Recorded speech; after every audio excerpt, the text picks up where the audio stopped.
Hi everybody, I'm Mataure. Welcome back to my channel. It's been a while. Me being me, I came, I disappeared. This is just how we're moving, guys. I'll put up a video when I can, when I can't. It's one of those things. Life is lifing. But anyway, I'm glad to be back today with another video. Today we're going to do a Q&A, which I'm so excited about. I haven't done a Q&A in ages. I don't even know if people are still doing Q&As. I used to really love them. But I figured it's a good opportunity for us to catch up and, let you guys know where I'm at these days. So I put up that sticky box thing on Instagram so you guys can send through your questions. I got a couple, which is great. So I thought we'd go through those and let's catch up. So anyway, I hope you enjoy. Now, before we get into this video, I'm here to tell you about a really exciting subscription service that I am personally a huge fan of because it combines three of my favorite things. Number one, books. I love books. Number two, wine. I love me some wine. And number three, coffee. If you know me, that's how I start my day every single day. So Tando Channel has got a new subscription service called Sip and Read. Now, they've got a variety of different packages for you to choose from, where you can get things quarterly, you can get things monthly. It's up to you. But basically, it's an opportunity for you to get a book, a bottle of wine, and some coffee for you to start your collection, right? If you're looking to start up your library, you're looking to start reading more, this is the perfect opportunity for you to do that. So what makes it super special for me is the books that are part of the package are specifically from African female authors, and not just African female, a good number of them are Zimbabwean authors, which I think is absolutely amazing. I love to read fiction specifically, and I think it's a fantastic thing for me to be able to read books written by women who grew up just like me, in my context, grew up eating maputi just like me. So I think it's a beautiful opportunity that I thought I'd share with you guys. I'll put all their details down below. They've got a package for every pocket. If you just want the wine, you can just get the wine. If you just want the coffee, you can just get the coffee. It's up to you. So I'll put all their details down below. You can check out Tando Channel Instagram page as well. All the information is there. But I also wanted to tell you guys that if you are not in Zim, because I know a lot of you guys aren't actually based in Zim, but if you aren't in Zim, you can actually have a subscription service for your loved ones at home. Check it out, guys. I highly recommend. I'm probably going to start a series of reviewing some of these amazing books that I've been reading. So yeah, stay tuned. So I got a bunch of these questions asking about me being in Harare. Am I in Harare full time now? How am I finding it? Yada. So we're just going to hit the Harare topic at once. So if you don't know, my family and I moved from Chimanimani. We're now based in Harare full time. And we've been here since, I think we moved here beginning of last year, and we're now based here full time. And Harare is okay. It is what it is. There's a lot of advantages and disadvantages to being here. I do miss Chimanimani with all my heart. I miss the mountains. I miss the peace. I miss my house. I miss just the tranquility of being out in nature. I'm a nature baby, so being surrounded by beautiful trees and mountains just used to make me so happy. But unfortunately, I'm now in the Harare jungle. Fortunately or unfortunately, and I mean it was a season of my life, and I miss it. But we are on to something new. I'm now working here full time at a job that I love. Chonks is working here at a job that he loves. So it's been quite an adjustment. The kids love being here in Harare, of course, because they're closer to family. They can do fun stuff like go to amusement parks and all those kind of things. So it's been an adjustment. There's some things that I'm still not quite used to. So for example, being in Harare means there's a lot more going on. So I'm always busy, whether it's church, whether it's work, whether it's family stuff, maybe it's there's always just something happening. There's weddings, there's funerals, there's a lot. So I'm still not used to that, because in Chimanimani I had a free time, which is how I used to post so much content. But now that I'm here, I literally have to carve out time where I'm okay, Chunks, this weekend is fixed, you're free. We're not doing anything. I just want to sleep. But yeah, I think I'm getting used to it. Actually, what's beautiful is being able to see family more often. So for example, I see my brother every 2 weeks or so whenever he comes to Harare, which is beautiful. I love spending time with my brother and his wife and their kids. So yeah, I'm getting used to it. Yeah, let's leave it there. Do you miss Chimani Money, and what did you do with your house? As I said, I do miss Chimani Money, and our house is still there. Our house is still there. Listen, if you hear people screaming in the background, those people belong to me. Those are my little humans. Let's just try to power through because, yeah, they're being handled. But yeah, our house is still there. We're actually going to Chimani Money in 2 weeks. So I'm looking forward to that. We do go there every so often, and Chunks goes there every month. I know someone is probably going to ask what's happened to the hotel. The hotel is still there. The hotel is still functioning. Chunks goes up and down. But yeah, I do miss the house. It's there. We still have plans to renovate it and zhuzh it up and just fix it up the way we always wanted to in our house tour that we did quite a few years back. We just haven't had the opportunity. We haven't had the capacity to do it, but the hope is there and the dream is there. Why Muchiri on and off? We want to see you and Hubs more often. I know, but I do what I can do, and sometimes it can be overwhelming. As I said, I always just have so much on my plate at any given time. It can just be. That's why it's so sporadic with the way that I post. But hopefully, actually, that should be changing because I had someone who has volunteered to edit my videos for me. So fingers crossed, I should hopefully be getting more content out more regularly. So let's hope it works out. How have you been managing your time? Young baby, yourself, home, work, and church. Time management is always just that. Like, I was watching a TED talk about this woman. She was talking about being like a full-time working mom. And she was talking about how as women, like, we're always spinning the plates, always spinning so many plates, be it family, your marriage, your children, your career, your personal goals. It's just, yeah. So her advice was figure out which plates are plastic because you can't spin them all at the same time. And that just rang so true for me to say, okay, I need to start to prioritize, and I can't do all the things at the same time.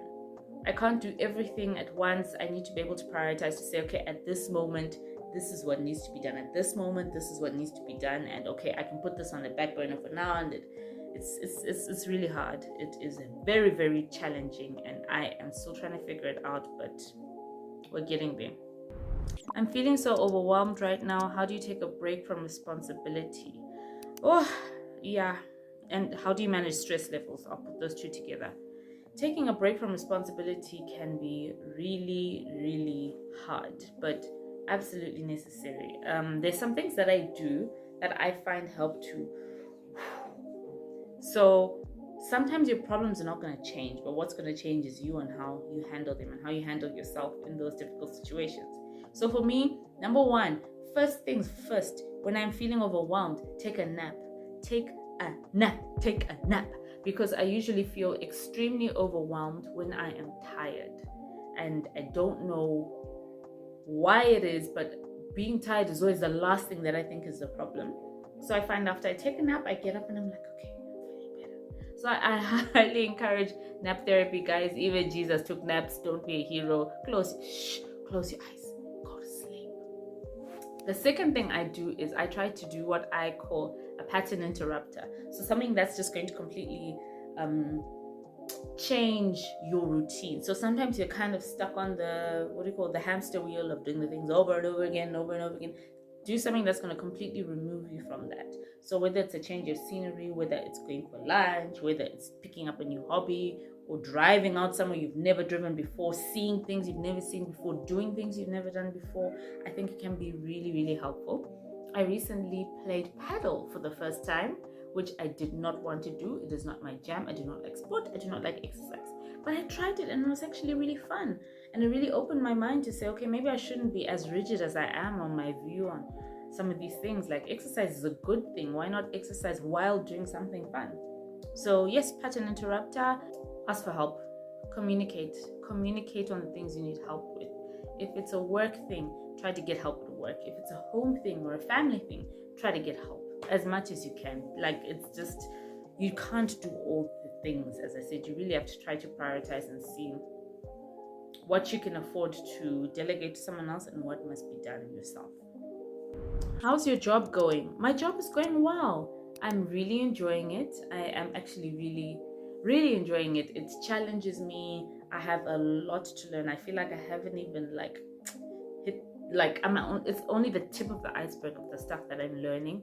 I still have a lot I need to learn, but I think it's a great opportunity for me in terms of my career, in terms of my growth. Growing is scary, not knowing stuff is scary, but I'm trying to just be like, okay, this is a new opportunity to learn. Whew, and try not to drown while I'm doing it. So yeah. How have you been in general? I've been okay. I've been good. I've been busy, but I'm so grateful for where I am right now. These are the, like, I'm living the the things that I prayed for, you know, where sometimes you have to stop and be like, hey, we've come a long way. Like Chunks and I do that so often where we're like, hey, babe, some of the things we're doing now, we couldn't even have dreamed of doing. Like 2 years back, I'm not even saying like a long time ago, like to where we were a year ago, 2 years ago, 3 years ago, compared to where we are now. I mean, just like having time to stew in God's blessings, to say, this is us. And it kind of, you know, it's almost like a pinch me moment. But I've been okay. I've been tired. I've been very tired. But I've been good. I've been okay. Are you still trying to leave Zim? Does Mandla still work at the hotel? Yes, he does. And you know, this leaving Zim thing. Actually, there was another question about relocation somewhere else, so I'll keep it. You know me, I've always been keen to relocate should the correct opportunity present itself. I'm not desperately crawling over the walls to jailbreak out of the country, not quite yet, but it's definitely something that's always been on the cards for me. Something I've always wanted actually, and always considered, but it just hasn't happened, and it's not really the right time for us right now while our kids are still so small. So I mean, never say never. You never know. I do believe, you know, even if I said I didn't want to leave Zim, I could change my mind. Even now I say I might want to leave Zim, but I could change my mind. So never say never. Another question, but we miss you on YouTube. Oh, thanks guys. Guys, my YouTube crew are just always so, you guys make me come back, honestly, because even when I fall off the wagon, even when I don't post, I feel like there's so many of you who are just so supportive of my channel. I don't take it for granted, and I appreciate you guys. How is it being a mom of two, and how has it impacted your relationship with your hubby? Yeah, I am a mom of two. I can't believe it. Like, I is turning 2 in a couple of days, and I'm just like, I cannot believe I am a mother of two. It's amazing. Being a mom of two has been beautiful, overwhelming, exhausting, hilarious. It's just been like whole pot of emotions, and I love it. I love it. I'm still figuring out how to do it, but yeah, I love it. In terms of how it's impacted my relationship with my person, to be honest, it's the exhaustion. It has been hard. It has been hard. I think one thing I didn't realize going from one kid to two. So when you have one, you know how people always tell you, oh, 1 to 2 is easier than 0 to 1. I found 0 to 1 a little bit easier because, like, I'm tired, so you take the baby, then you're tired, and then I take the baby, and then you just do that. But with two, you just okay. I'm gonna take this one. You pick a child. I'll take this one. You take that one, and then it's just like constantly juggling. So it has been exhausting.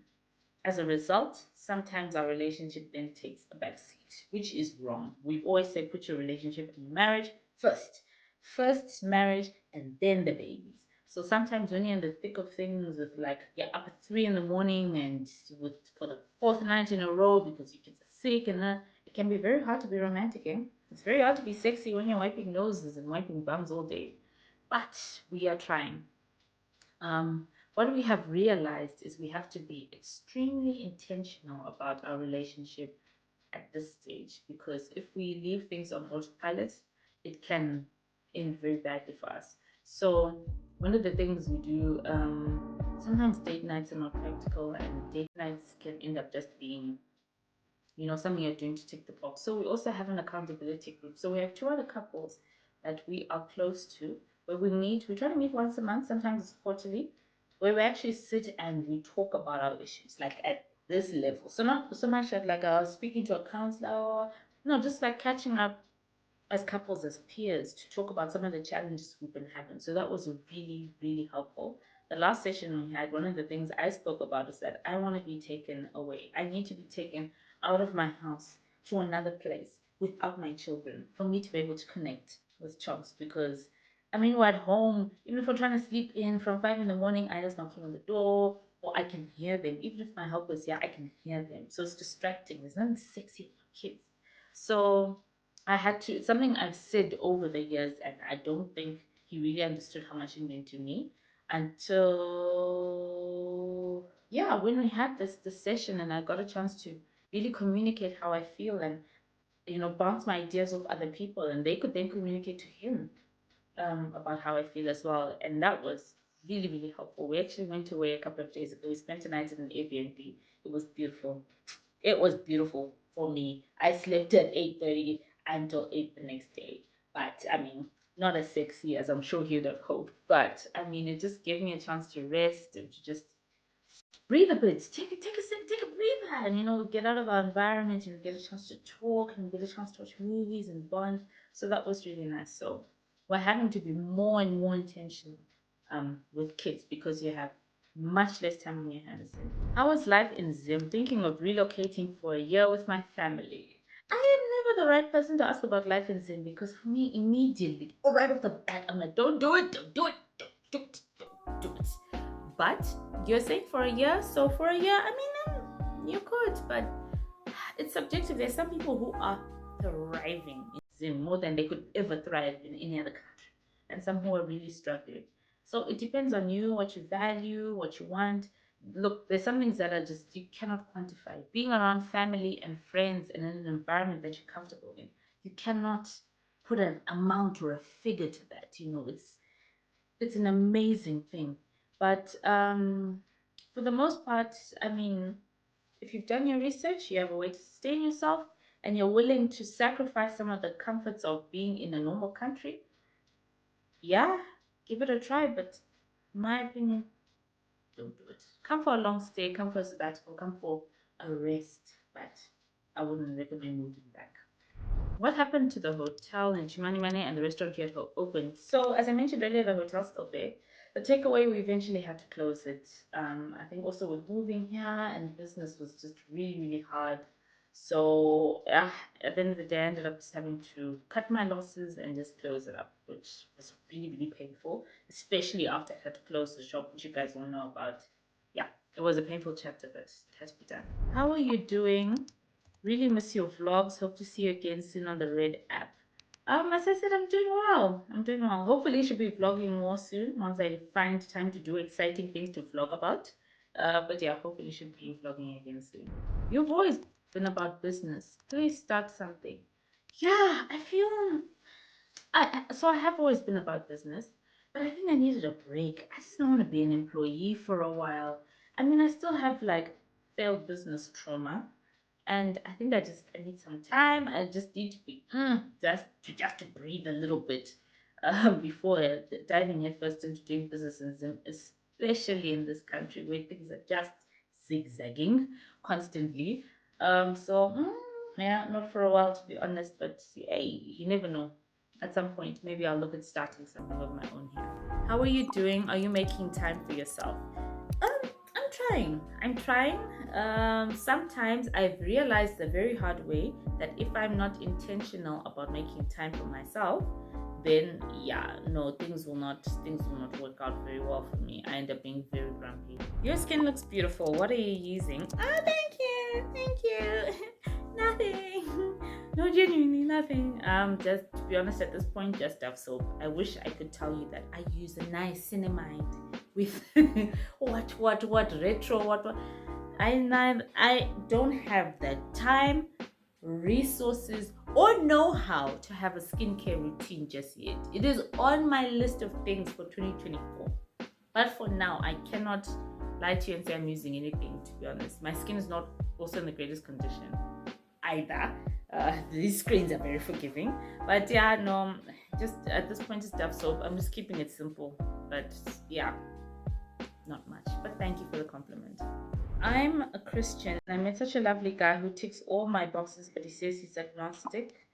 I'm not sure how to have an open conversation about our faith and beliefs. Oh, okay, this is a good one. Um, I would say with difficult and awkward conversations, just jump in head first. Just like hit the nail on the head and have that conversation about your expectations. What are your expectations? Do you expect him to convert? Does he expect you to shake off your beliefs? What do you want? What is the end game? What is the, at the end of the day, what do you see your goal be? Is this somebody you want to marry? If you don't want to marry him, are you okay with him not, being the way he is? Would that not compromise your own faith? I think have that discussion. Find out his views on your faith as well. Find out what his views are. And yeah, be honest. Be honest, Tay. I think it's very unfair to marry someone a certain way and then now expect them to change who they are when you met them that way and you said you'd accept them for what they are. Now you can't do that anymore. That's not fair. So be honest with yourself. Is this something you can handle or no? Do you do marriage counseling? No, I do not. I don't do marriage counseling. We do premarital counseling. That's something that we do through the church. Premarital counseling, yes. Marriage counseling, no. That is not my jam. It's not something I'm keen on looking at or looking into anytime soon. I can refer you to a bunch of amazing, amazing people, but definitely not marriage counseling. But we do premarital counseling, something I'm extremely passionate about.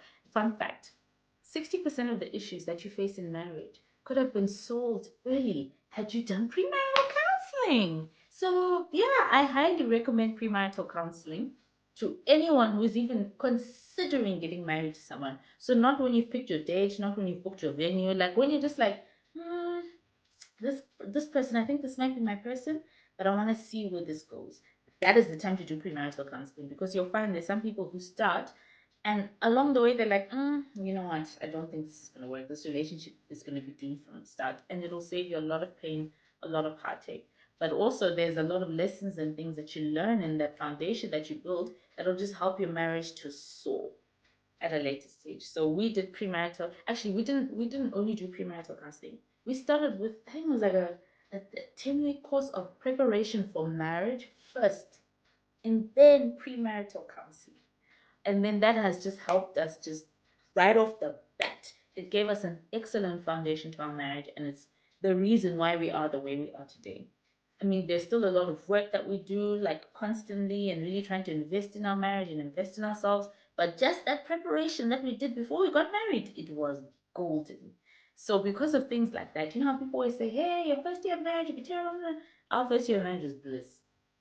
And I believe we are still in the honeymoon phase a whole 6 years later. So it's a blessing. But I think a lot of it is the grace of God, of course, and that foundation that we built. So I highly recommend premarital counseling. What I do is speaking engagements at kitchen teas. So if you want to hire me for your kitchen teas, hey, please do so. You can just send me an email down below. So that I can do speaking at kitchen teas, because again, it's linked to preparation for marriage. If you need someone to talk to as you're leading up to the marriage, if you want someone to take you through that season, I'm your girl. But otherwise, after you guys get married, hey, yeah, we hand you over to the experts, because like marriage counseling is extremely complicated. It's very, very complicated, and there's a lot of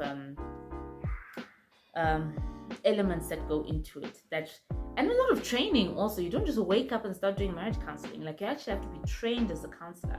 And I find, because of the way I am, I get very, very, very involved in people's issues, and I then take on the burden. And sometimes it can become very overwhelming for me and very, very stressful about me. Well, it's stressful for me. So you'll find even sometimes, and this is not just like with just anyone, like even with my siblings, I always say to them, don't tell me your issues with your husband, because I won't be able to let it go. I'm that person. So yeah, but if it's preparation for marriage, premarital counseling, yeah, cool. Happy to do that. But kitchen tea is my absolute favorite thing to do. Yes, that I do. I think that is all the questions. This was fun. It was good catching up. Also, by the way, I forgot to also mention it when you guys were talking about businesses. We don't have anything brick and mortar, but we do a lot of things on the side. So, for example, Chunks, one of the things that he does is Chunks is actually a corporate MC, if you didn't know that. So, yes, if you need someone to hire for any of your corporate gigs, any of your MCing, workshops, 2-day, whatever, Chunks is your guy. I'm going to link his email address down below so you can just get in touch with him. But yeah, this is kind of what we're doing on the side while trying to balance the 1 million plates that we're spinning. So yeah, that's what it is. Thank you so much for watching this video. I hope you enjoyed. Don't forget to subscribe if you are one of those ghosts on my channel who watches every single one of my videos but you do not subscribe. Please stop embarrassing yourself. Subscribe down below. Give this video a thumbs up. I appreciate you even if you don't want to subscribe. But yeah, I hope you guys enjoyed. Don't forget to check out Sip and Read on Tandra channel. I've left the details down below somewhere. And I'll see you in the next one.